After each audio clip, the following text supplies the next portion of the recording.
Hello and welcome to Whisky Resource. My name is Mark and this is a first Friday of the month review for December. Here I am in my newly constructed whisky shed. It's made completely out of pallets. I've been spending the last few months making it.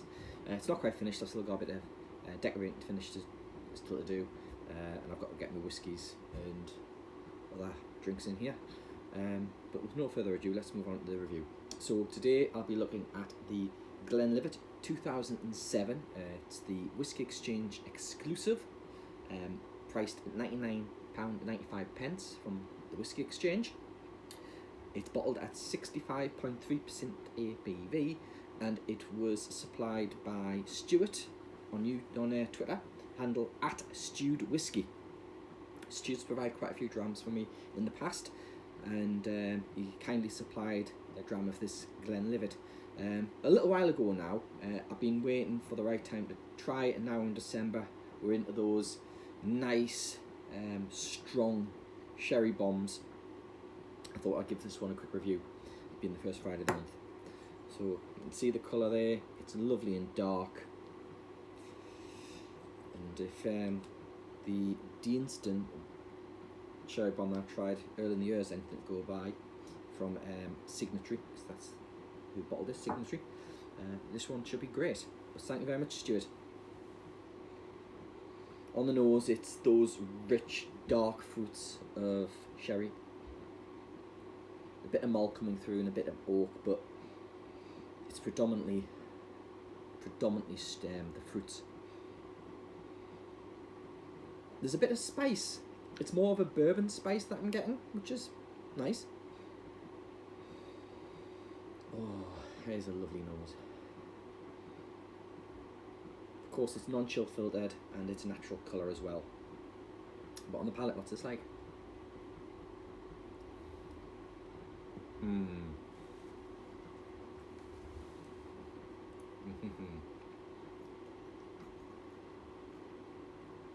Starts with a musty, heavy, thick and oily, syrupy, totally mouth coating. It's that mustiness of the dark fruits and the sherry that just come through.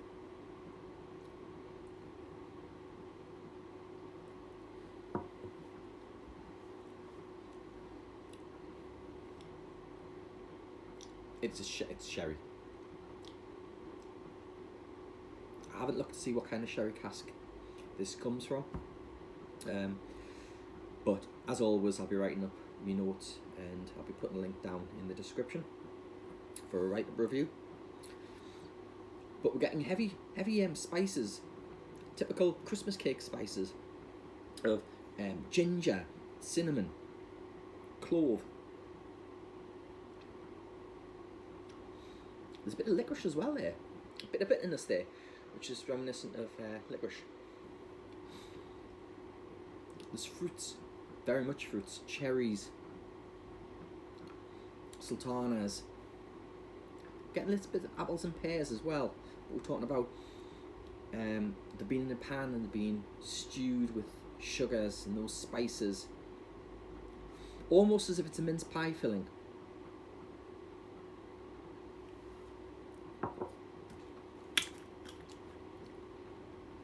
This is very much a slow sipper. You can't hurry this one. And to be honest, for a 2007, aged 13 years, you could probably do with a little bit of time in the glass as well. So I poured a bit of water in there, and the Scotch mist is slowly developing. I probably need to put a little bit more water in, maybe.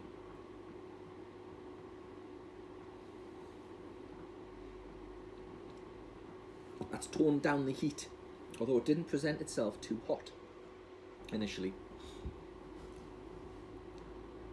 It's still quite bitter. There's quite an oaky finish to it with those spices.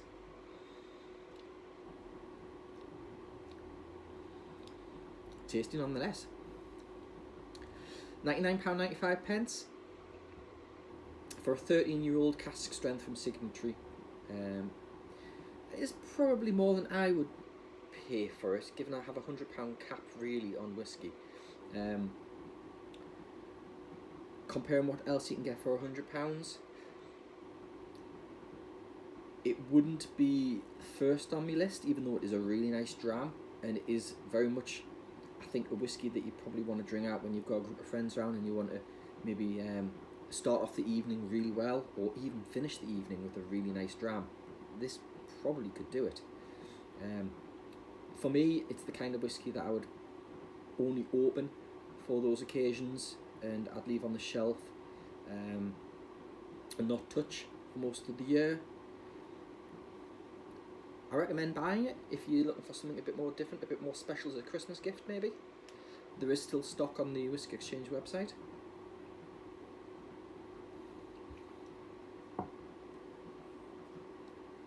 With regard to the water, I put quite a bit in there. 65.3% ABV. It can handle quite a bit. I probably put too much in for my taste. I'd probably take it to maybe mid 50s, low 50s maybe. But you play with water to your own liking until you get the balance that you like. But yeah, thank you very much, Stuart, and Merry Christmas. Thank you.